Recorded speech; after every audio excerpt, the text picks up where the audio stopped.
భానుప్రకాష్ గారి కాన్స్టిట్యున్సీలో కానివ్వండి, మా తాతయ్య కాన్స్టిట్యున్సీలో కానివ్వండి, మా మంగళగిరి నియోజకవర్గంలో కూడా చేనేత సోదరులు చాలామంది ఇబ్బంది పడే విషయం వాస్తవాధ్యక్ష.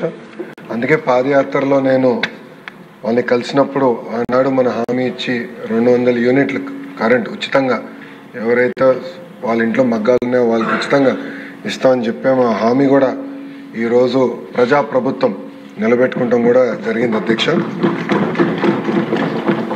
అధ్యక్ష, ఇక్కడ ఏంటంటే అధ్యక్ష, మనము గతంలో కూడా దీని గురించి చాలా చర్చలు జరిగినాయి. కొంత రిజర్వేషన్ ఇవ్వాలి, కొంత శాతం చేనేత సోదరులు తయారు చేస్తున్న వస్త్రాలు ప్రభుత్వ పాఠశాలలో పిల్లలకి అందజేస్తే బాగుంటుందని కూడా గతంలో కోరుతుంది అధ్యక్ష. ఇదేంటంటే ఒక స్ట్రక్చరల్ చేంజ్ రావాలి. ఇది సింపుల్గా ఒక జియో ఇష్యూ చేసి నేను చేస్తామని చెప్పి ఆర్డర్ ఇచ్చిన తర్వాత ఏంటంటే కొన్ని సందర్భాల్లో సొసైటీలో ఆ సప్లై చేయలేకపోయారు అధ్యక్ష. అంటే కొన్నేమో బట్టి షర్టింగ్ చేయగలుగుతూ ఉంటారు, కొంతమంది వేరే చేయగలుగుతూ ఉంటారు. అదేవిధంగా డైమెన్షన్స్ ప్రాబ్లం కూడా వచ్చింది, అంటే విత్ ఆఫ్ ద క్లాత్ కూడా ప్రాబ్లం వచ్చింది అధ్యక్ష. రెండో అంశం కూడా అధ్యక్ష, మేమందరం మంత్రులందరూ కూడా మేము అనుకుంటూ ఉంటాం, మా ఫైనాన్స్ మినిస్టర్ గారు పెద్ద చెక్ పోస్ట్గా తయారైపోయారు. ఎందుకంటే ఆయనకున్న ఇబ్బందులు ఆయనకున్నాయి, ఆర్థికంగా ఇంకా రాష్ట్రాన్ని సరైన దారిలో పెట్టాల్సిన అవసరం ఉంది. సో ప్రభుత్వం ఏ ప్రైస్తో అయితే కొనుగోలు చేయాలనుకుంటుందో, ఒక కంపిటేటివ్ బిడ్డింగ్లో వెళ్ళినప్పుడు దాంట్లో మనల్ని ఎట్లా పోటీ పడాలి, ఎలా మెరుగైన వస్త్రాలు అందించాలి దానిపైన మనందరం కూర్చుని మాట్లాడాల్సిన అవసరం ఉంది. ఎందుకంటే ఇది కేవలం ఇక్కడున్న 3 నియోజకవర్గాలకు సంబంధించి కాదు, సుమారుగా 50 నియోజకవర్గాల్లో చేనేత సోదరులు పెద్ద ఎత్తున వాళ్ళు పనిచేస్తారు. నేను చూసా, ప్రొద్దుటూరులో ఉన్నారు, ధర్మవరంలో చూశాను. సో యూనిఫామ్ విషయంలో ఎట్లా ప్రైస్ కంపిటేటివ్నెస్, రెండో పక్కన వచ్చేసి సరైన dimensions, so that cloth cutting అప్పుడు షటిల్ చేసేటప్పుడు వేస్టేజ్ లేకుండా చేయాల్సిన అవసరం ఉందో అది మనందరూ ఒకసారి కూర్చుని మాట్లాడి సొసైటీలతో కూడా మాట్లాడి చేయాలని గౌరవ సభ్యులందరినీ కోరుతున్నాను. అంటే ఇది కేవలం ఒక లోకేష్ వల్లనే అవ్వదు, అందరం కూర్చుని మాట్లాడాలి. రెండోది, నేను గౌరవ సభ్యులు కూడా కోరేది, ఈ సెషన్లో మీకు సమయం ఉంటే మంగళగిరిలో ఒక ఎక్స్పెరిమెంట్ చేస్తున్నాను, వీవర్శాల అని. ప్రతిపక్షంలో ఉన్నప్పుడు సొంత నిధులతో మగ్గాలు, లేటెస్ట్ మగ్గాలు కొన్ని ఎలా చేనేత సోదరులకి ఆదాయం రెట్టింపు చేయాలి, అంటే డబుల్ ఎట్లా చేయాలి, దానిపైన మేము చాలా హోంవర్క్ చేసాం. సాధించామని నేను అనట్లా, సుమారుగా 35 to 40% పెరిగింది, 100% ఇంకా పెరగలేదు. మేము కూడా ఇప్పుడు టాటా తెనేరా అలాంటి అనేక సంస్థలతో మేము పెట్టుకున్నాం, ఎట్లా చేయాలి, కలర్స్ ఎట్లా అప్గ్రేడ్ చేయాలి, డిజైన్స్ ఎట్లా అప్గ్రేడ్ చేయాలి, దానిపైన చాలా డిస్కస్ చేస్తున్నాం. ఈరోజు నిమ్మల రామానాయుడు గారి ఇంట్లో కూడా పెళ్ళుంది. మా మంగళగిరి వస్త్రమే గౌరవ ముఖ్యమంత్రి గారు కుటుంబం తరపున పాపకు కూడా ఇవ్వబోతున్నారు. ఇదేంటంటే నేను ఎక్కడికి వెళ్ళినా మంగళగిరి షాలే వేస్తున్నాను. ఇతర దేశ ప్రధానులైనా రాష్ట్రపతులైనా గౌరవ ప్రధానమంత్రి నరేంద్ర మోడీ గారిని కలిసినప్పుడు కూడా మంగళగిరి షాల్ వేస్తున్నా, అంటే ప్రమోట్ చేస్తున్నా. ఎక్కడికి వెళ్ళినా బాగా ప్రమోట్ చేసి అదొక ప్యాషన్గా నేను చేస్తున్నాను. సో గౌరవ సభ్యులు కూడా నేను రిక్వెస్ట్ చేసి మీకు సమయం ఉన్నప్పుడు దయచేసి అది విజిట్ చేయండి. ఎందుకంటే మనందరం డిస్కస్ చేయాలి, మోడల్ ఎవాల్వ్ అవ్వాలి. మోడల్ ఎవాల్వ్ అయ్యి మెరుగైన ఉపాధి ఆదాయం వచ్చే విధంగా మార్కెట్కి ఎట్లా లింక్ చేయాలనే విధంగా మనం అందరం పనిచేయాల్సిన అవసరం ఉంది. నేను ఈ ప్రాజెక్ట్ సుమారుగా 3.5-4 సంవత్సరం చేస్తున్నాను, ఇంకా సక్సెస్ అయిందని నేను అనట్లా. మీరు అన్నట్టు స్ట్రక్చరల్ ప్రాబ్లమ్స్ ఉన్నాయి, కొన్ని దాంట్లో దళారులు ఉన్నారు, వాళ్ళ చేతుల్లో చేనేత సోదరులు ఉండిపోయగల వాళ్ళు బయటికి కూడా రాలేని పరిస్థితి ఉంది. నేను దానిపైన పెద్ద ఎత్తున వర్క్ చేశాను. మనందరం కలిసికట్టుగా హోంవర్క్ చేసి ఒక లాంగ్ టర్మ్ ప్లాన్, ఇది 2 సంవత్సరాలు 3 సంవత్సరాలు అయ్యేది కాదు, లాంగ్ టర్మ్ ప్లాన్ అనేది మనందరం కలిసికట్టుగా చేయాలని గౌరవ సభ్యులు నేను కోరుతున్నాను. యూనిఫామ్ విషయం మీరు చెప్పారు. గతంలో ఏమైందంటే ఈ ప్రాబ్లం వల్ల వాస్తవంగా యాప్కో అయితే 1 సంవత్సరం సప్లై కూడా చేయలేకపోయారు. మేము చేయలేము, ఇంత క్వాంటిటీ మా వల్ల అవ్వదు, ఎంతో కొత్త చేయండి అంటే అది కూడా చేయలేకపోయారు. సో ఈ సంవత్సరం ఎటుకో ప్రొక్యూర్మెంట్ అయిపోయింది, పిల్లలకి బట్టలు ఇచ్చేసాం. వచ్చే సంవత్సరానికి ఇప్పుడు ప్రక్రియ స్టార్ట్ చేస్తాం కనుక నేను ఒక వర్కింగ్ గ్రూప్ ఏర్పాటు చేస్తాం. మన డిపార్ట్మెంట్లో వీళ్ళు క్రియేట్ వర్కింగ్ గ్రూప్.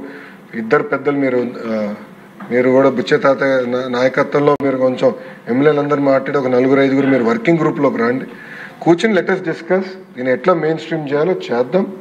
కానీ ప్రైస్ కంపిటేటివ్నెస్ కూడా ఇంపార్టెంట్, అది కూడా ఎట్లా చేయాలో కొంత వర్కౌట్ చేద్దాం. రెండో విషయం అధ్యక్ష, గౌరవ సభ్యులందరూ కూడా గమనించి ఉంటారు, కొత్త బట్టలు ఇచ్చాం పిల్లలకి, యూనిఫామ్స్. నేను అనుకుంటా one of the best uniforms ఇచ్చామని నేను భావిస్తున్నాను. క్వాలిటీ కానీ ఎన్ని బెస్ట్ యూనిఫామ్స్ ఇచ్చాం. పోయిన సెషన్లో ఎడ్యుకేషన్ పైన అనేక చర్చలు జరిగినాయి, యూనిఫామ్ అన్నీ చూపించడం కూడా జరిగింది, మళ్ళీ రిపీట్ చేయదలుచుకోలేదు. కానీ ఒక విషయం చెప్పదలుచుకున్నాం, గతంలో అధ్యక్ష bleach to over print shirting cloth వాడారు, అంటే బ్రీదబిలిటీ ఉండేది కాదు అధ్యక్ష. పిల్లల్ని కూడా మేము పాదయాత్రలో అడిగినప్పుడు ఏంటంటే బ్రీదబిలిటీ లేదు సార్, చెమట పడుతుందంటే మేము ఇప్పుడు యాన్ డైడ్ ఓవెన్ ఫ్యాబ్రిక్కి వెళ్ళాం. సో బ్రీదబిలిటీ ఎక్కువ ఉంటుంది అధ్యక్ష. అదేవిధంగా ఇద్దరికి అంటే బాయ్స్ అండ్ గర్ల్స్కి సేమ్ కలర్ సేమ్ ప్యాటర్న్ కూడా మనం ఇస్తాం జరిగింది అధ్యక్ష. సో మీరు క్లాత్ చూసిన, కలర్ క్వాలిటీ చూసిన, ఎన్ని వాషెస్ అయినా క్లాత్ ఎలాంటి ఇబ్బంది లేకుండా ఉండే విధంగా మేము చేస్తాం కూడా జరిగింది అధ్యక్ష. ఇన్ఫ్యాక్ట్ టెండర్స్లో మేము చాలా డిస్కస్ చేసాం. నేను డిపార్ట్మెంట్ చెప్పింది ఏంటంటే 5 సంవత్సరాల్లో కనీసం 1000 కోట్లు మనం సేవ్ చేయాలి. మనం ఇచ్చే సర్వేపల్లి రాధాకృష్ణ గారి పేరుతో కిట్ ఇస్తున్నాం, అంత పెద్ద ఆయన పేరు పెట్టినప్పుడు పారదర్శకంగా నడిపించాలి, అవినీతి రహితంగా నడిపించాలి, కనీసం 1000 కోట్లు సేవ్ చేయాలని లక్ష్యంతో మేము పనిచేసాం అధ్యక్ష. ఆ కిట్ కానివ్వండి, ఎగ్ సప్లై కానివ్వండి, చిక్కీ సప్లైలో కానివ్వండి, అంతా కూడా పారదర్శకంగా నడిపించాం. కనుక పోయిన సంవత్సరం సుమారుగా 200 కోట్ల రూపాయలు సేవ్ చేసాం. 5 సంవత్సరాల్లో 1000 కోట్ల రూపాయలు ఈ టెండరింగ్ ప్రాసెస్ ద్వారా మేము సేవ్ చేస్తాం జరిగింది అధ్యక్ష. మీరు ఒకసారి గమనిస్తే గత ప్రభుత్వం ఇచ్చిన bleached over print shirting cloth ఏ ప్రైస్కి అయితే వాళ్ళు కొన్నారు, సుమారుగా ఒక్కొక్క యూనిట్ కాస్ట్ 1061 రూపాయలు అవుతే బెటర్ ఫ్యాబ్రిక్ క్వాలిటీ ఇచ్చి 1080 రూపీస్లో వీఆర్ మేనేజ్డ్ అధ్యక్ష. అదే ఫ్యాబ్రిక్ గతంలో ఇచ్చే ఫ్యాబ్రికే మన ప్రజాప్రభుత్వం ఇచ్చుంటే సుమారుగా 22 కోట్ల రూపాయలు సేవ్ చేసేవాళ్ళం. కానీ పిల్లలకి మంచి ఫ్యాబ్రిక్ ఇవ్వాలి, మంచి క్వాలిటీ ఉండాలి, వాళ్ళు చదువుకునే సమయంలో చౌంట్లు బాగా పడితే వాళ్ళు ఇబ్బంది పడతారు, బ్రీదబిలిటీ ఉండాలి, డ్యూరబిలిటీ కూడా ఉండాలి ఫ్యాబ్రిక్ అని నిర్ణయం తీసుకునే అధ్యక్ష. అందుకే మెరుగైన క్లాత్ కూడా పిల్లలకి అందజేసామని గౌరవ సభ్యులు తెలుపుకుంటూ, ఇక్కడ బుచ్చే తాత అన్నాను, బుచ్చే అంకుల్ అంటే బాగుంటుంది. తాతే అధ్యక్ష, తాత లాంటి వారు, ఎందుకంటే అన్నగారితో పనిచేసిన వారు, అపారమైన గౌరవం నాకు ఉంది ఆయన పైన. మేము ఎప్పుడు కలిసినా బుచ్చే తాతే అంటాను, అందుకే క్షమించాలి, ఇక్కడ బుచ్చే తాత అనేసాను. కానీ బుచ్చే తాత గారు మీరు ఓకే అంటే ఒక కమిటీ, ఒక ఇన్ఫార్మల్ వర్కింగ్ గ్రూప్ వేసుకుందాం, ఒక 4-5 ఎమ్మెల్యేలు ఆ వర్కింగ్ గ్రూప్లోకి వస్తే ఎలా మెయిన్ స్ట్రీమ్ చేద్దాం దానిపైన. చేనేతమైన అధ్యక్ష, చేనేత సోదరులది ఇది ప్రత్యేకంగా ప్రభుత్వానికి ఎట్లా ఇంటిగ్రేట్ చేయాలి, వస్త్రాలు అంటే రాబోయే సంవత్సరం ఏమైనా ఎలా చేస్తే బాగుంటుంది దానిపైన మీరు కూడా ఇన్పుట్ ఇస్తే బాగుంటుందని నేను మిమ్మల్ని కోరుతున్నాను. మీరు ఇవి సమావేశం అయిన తర్వాత కొన్ని పేర్లు ప్రతిపాదిస్తే నేను ఒక వర్కింగ్ గ్రూప్ వేస్తాను, మీ నాయకత్వంలో ఇది మెయిన్ స్ట్రీమ్ చేద్దని గౌరవ తాతయ్య గారిని కోరుతున్నాను. సబ్సిడీ మీద ఇస్తామని కేంద్ర పథకాలు కూడా ఉన్నాయి, వాటిని కూడా ఇన్కార్పొరేట్ చేసి వాళ్ళు ఎలా సర్వైవ్ చేయగలం, సస్టైన్ చేయగలం అనే దాని మీద. అంటే 2 విషయాలు, ఒకటి వచ్చేసి మీరు అన్నట్టు వృత్తిని కాపాడాలి, వృత్తిని ప్రోత్సహించాలి, అది ఒకటి. రెండోది చేనేత సోదరులు తయారు చేస్తున్న వస్త్రాలని మెయిన్ స్ట్రీమ్ చేయాలి, అంటే ప్రభుత్వంలోకి సప్లై కరెక్ట్గా వచ్చేదే చేయాలి. 2 ఇష్యూస్ నేను అనుకునేది అధ్యక్ష. నేను కోరేది ఏంటంటే ఫస్ట్ ఇష్యూ మెయిన్ స్ట్రీమింగ్ చేద్దాం, అంటే గవర్నమెంట్ సప్లై పర్ఫెక్ట్ చేసి పేమెంట్ సైకిల్ పర్ఫెక్ట్గా చేద్దాం, అది ఒకటి. రెండోది మీరు అన్నట్టు ఒక సిస్టమ్ క్రియేట్ చేసి మెయిన్ స్ట్రీమింగ్ చేద్దాం. ఆ కమిటీలో సవిత గారిని కూడా నేను రిక్వెస్ట్ చేస్తాను, మీ సమావేశం అయిన తర్వాత మేడం గారిని కూడా కమిటీలో భాగస్వామ్యం చేసి అందరం కూర్చుని డిస్కస్ చేస్తే శాశ్వతమైన పరిష్కారం చూపించాలి, వాళ్ళకి భవిష్యత్తు ఒక మంచి భవిష్యత్తు చూపించాలని బుచ్చే తాత గారు కోరుకుంటూ, అధ్యక్ష మీ అనుమతితో ఒక చిన్న విషయం అధ్యక్ష. కమిటీలో కాళహస్తి ఎమ్మెల్యే గారు కూడా ఉంటా ఉంటున్నారు. డన్ అధ్యక్ష శ్రీకాళహస్తి ఎమ్మెల్యే గారు మార్కెటింగ్ బాగా చేసుకుంటారు అధ్యక్ష. ఎందుకు చెప్తున్నానంటే మన మహిళలందరికీ చేనేత వస్త్రాలు పెట్టారు అధ్యక్ష. బ్రహ్మణికి కూడా అదే విధంగా చేనేత వస్త్రం గిఫ్ట్ చేశారు. అది బ్రహ్మణి కూడా బ్రహ్మోత్సవాలకు ఒకసారి వెళ్ళినప్పుడు అదే చైర్ వేసుకుంటే పెద్ద ఎత్తున వాళ్ళ దగ్గర సేల్స్ పెరిగినాయి, మా మంగళగిరిలో కూడా సేల్స్ పెరిగినాయి అధ్యక్ష. అంటే అధ్యక్ష ఇది ఎందుకు చెప్తున్నానంటే అందరిపైన బాధ్యత ఉంది అధ్యక్ష. ఇది ఏంటంటే కేవలం ఒక్కరితో అయ్యేది కాదు, అందరూ ఒక ప్యాషన్గా కమిట్మెంట్గా తీసుకుని ఏదో ఒక సందర్భాల్లో ఈ వస్త్రాలు వాడతాము, మార్కెట్ చేస్తే అప్పుడు ఓవర్ పీరియడ్ ఆఫ్ టైం ఇది సస్టైన్ చేసేదానికి అవకాశం ఉంటుంది అధ్యక్ష. డెఫినెట్లీ సుధీర్ రెడ్డి గారిని కూడా కమిటీలో బుచ్చే తాత గారు ఒప్పుకుంటే, ఎందుకంటే ఇప్పుడు ఆయన కమిటీ చేరని నేను నిర్ణయించాను కనుక తాతయ్య ఒప్పుకుంటే మీ పేరు మిమ్మల్ని కూడా కమిటీలో భాగస్వామ్యం చేస్తామని. ఒకసారి మైక్ తీసుకోండి, నాకు వినపట్ల మైక్ తీసుకోండి. మంగళగిరి, కాళహస్తి, వెంకటగిరి ఇలాంటి అనేక చేనేత కార్యక్రమాలు ఫర్ ఎగ్జాంపుల్ కలంకారీ మా దగ్గర ఫేమస్ అధ్యక్ష. నేనేమంటానంటే ఎవ్రీథింగ్ అండర్ వన్ రూఫ్. ఎక్కడన్నా ఒక ప్లేస్ సెట్ చేసుకొని ప్రాపర్గా ఆ ఛానలైజ్ చేసుకొని కానీ అన్నీ కానీ మనం చేసుకోగలిగితే ఒక రూఫ్ అండర్ వన్ రూఫ్ కానీ పెట్టుకెళ్తే వాళ్ళకి ప్రోత్సాహం ఇస్తే ఓవరాల్ మంత్రి గారు అదే చెప్పారు, ఓవరాల్ గా బాగుంటుందని చెప్పింది. నేను కూడా సుధీర్ గారిని కోరేది ఏంటంటే ఒకసారి మన వ్యూవర్సాలో మీరు కూడా చూడండి, మనం కూడా ఎట్లా అప్గ్రేడ్ చేయాలి, ఎలా ప్రమోట్ చేయాలి. ఇప్పుడు గౌరవ ప్రధానమంత్రి నరేంద్ర మోడీ గారు కూడా ఆయన స్పీచ్లో స్వదేశీ గురించి చాలా బాగా మాట్లాడారు అధ్యక్ష. ప్రధానమంత్రి గారు కూడా చాలా ప్యాషన్గా లేదు లోకల్ మనం ప్రమోట్ చేయాలన్నప్పుడు ఆటోమేటిక్గా హ్యాండ్లూమ్స్ కీలకమైన పాత్ర వహిస్తుంది. అది గౌరవ ప్రధానమంత్రి గారు కూడా చాలా సీరియస్గా తీసుకుంటున్నారు అధ్యక్ష.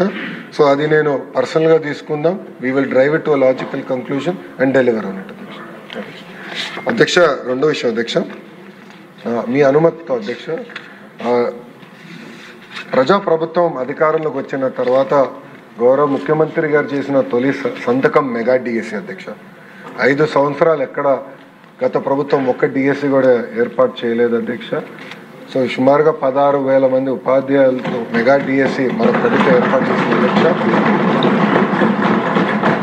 ఇక్కడున్న గౌరవ సభ్యులందరి సహకారంతో 2025లో నోటిఫికేషన్ చేశాం, ఎగ్జామ్స్ నిర్వహించాం, సర్టిఫికేట్ వెరిఫికేషన్ చేశాం. రేపు ఉపాధ్యాయులందరికీ లెటర్స్, అపాయింట్మెంట్ లెటర్స్ మనం అందజేయబోతున్నాం అధ్యక్ష. ఇది చాలా గర్వకారణం. కూటమి ప్రభుత్వాన్ని తొలి విజయం ఇది. ఎందుకంటున్నానంటే ఎప్పుడు డిఎస్సి నోటిఫికేషన్ ఇస్తే స్టే వచ్చేది, ఇలాంటి ఇబ్బంది పెట్టేవారు అధ్యక్ష. ఇప్పటికీ సుమారు వైకాపా నాయకులు 100 కేసులు వేశారు అధ్యక్ష. దీన్ని 100 కేసెస్ వేశారు డిఎస్సి పైన. 80% డిఎస్సి ఆపాలి, జరగకూడదు అపాయింట్మెంట్ అని వాళ్ళు కేసులు వేశారు అధ్యక్ష. కానీ నోటిఫికేషన్ పకడ్బందీగా ఇచ్చాం కనుకనే ఎక్కడ ఒక్క స్టే కూడా రాలేదు. చాలా పారదర్శకంగా నడిపిస్తున్నాం అధ్యక్ష. నేను రేపు గౌరవ ముఖ్యమంత్రి, ఉప ముఖ్యమంత్రి గారి నాయకత్వంలో పెద్ద ఈవెంట్ ఒకటి నిర్వహిస్తాం. సుమారుగా 16,000 మంది ఉపాధ్యాయులు వాళ్ళ కుటుంబం నుంచి ఒకరు, అంటే 32,000 మందితో సచివాలయం పక్కనే అధ్యక్ష మెగా డిఎస్సి ఈ ఆఫర్ లెటర్స్ అనేది మేము అందజేస్తాం జరుగుతుంది అధ్యక్ష. అందరికీ వాళ్ళ మీ టేబుల్ పైన ప్రత్యేకంగా ఆహ్వానం కూడా మీకు పెట్టాం అధ్యక్ష. దాంట్లో కూడా మీకు ఈ ఒక్కొక్క జిల్లాకు ఒక జోన్ ఏర్పాటు చేస్తాం. సో గౌరవ ఎమ్మెల్యేలని, ఎంపీలని కూడా నేను కోరింది ఏంటంటే ఆ జోన్లో అందరు కూర్చుంటే, ఎందుకంటే వాళ్ళు వచ్చి రేపు మీ దగ్గరనే పనిచేస్తారు, మీ పాఠశాలలోనే ఉంటారు కనుక ఒక అనుబంధం ఏర్పడాలనే ఆలోచనతోనే ఇది ఏర్పాటు చేసాం. వెన్యూ ప్లాన్ మ్యాప్ కూడా ఏర్పాటు చేసాం, సో దట్ మీకు సులభంగా ఉంటుంది. దయచేసి ఈ కార్యక్రమాల్లో గౌరవ ఎమ్మెల్యేలందరూ పాల్గొనాలని సభాముఖంగా కోరుకుంటున్నాం. అంతేకాకుండా అధ్యక్ష, అందరం కార్లు వేసుకుని వెళ్తే మళ్ళీ పార్కింగ్ ఇబ్బంది ఉంటుంది కనుక ఇక్కడ మేము బస్సులు ఏర్పాటు చేసాం. ఎమ్మెల్యేలందరూ కూడా నీట్గా బస్సులు ఏర్పాటు చేసాం. విప్ గారికి, చీఫ్ విప్ గారికి, విప్లందరూ కూడా మేము ఆ విషయం తెలియజేస్తాం జరిగింది అధ్యక్ష. సో దయచేసి ఆ బస్సుల మార్గం ద్వారా అక్కడికి వస్తే ప్రశాంతంగా అన్ని ఏర్పాట్లు మేము చేస్తాం. ఈ కార్యక్రమం జయప్రదం చేయవలసిందిగా ఈ సభాముఖంగా నేను గౌరవ సభ్యులందరినీ కోరుకుంటూ, కొంతమంది సభ్యులు అంటే ప్రతిపక్ష పార్టీకి చెందిన గౌరవ సభ్యులు ఈ సభలో లేరు అధ్యక్ష, బట్ వాళ్ళకు కూడా జిఏడి ద్వారా, పులివెందుల ఎమ్మెల్యే గారు కూడా జిఏడి ద్వారా ఆహ్వానం పంపిస్తాం జరిగింది అధ్యక్ష. ఈ మీ ద్వారా వాళ్ళని ఆ కార్యక్రమంలో పాల్గొనాలని ఈ సభాముఖంగా వాళ్ళని కూడా నేను కోరుతున్నాను అధ్యక్ష. థ్యాంక్ యూ అధ్యక్ష. జై ఈ డిఎస్సి విషయంలో లోకేష్ గారిని నేను కూడా అభినందిస్తున్నా. ఎందుకంటే ప్రతిపక్ష పార్టీ వాళ్ళు కూడా అభినందించారు.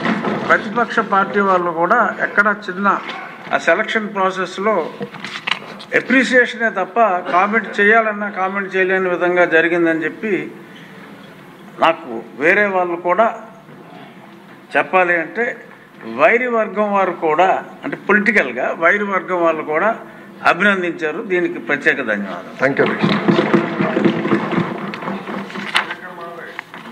క్వశ్చన్ నెంబర్ 984 మంత్రి నారాయణ గారు.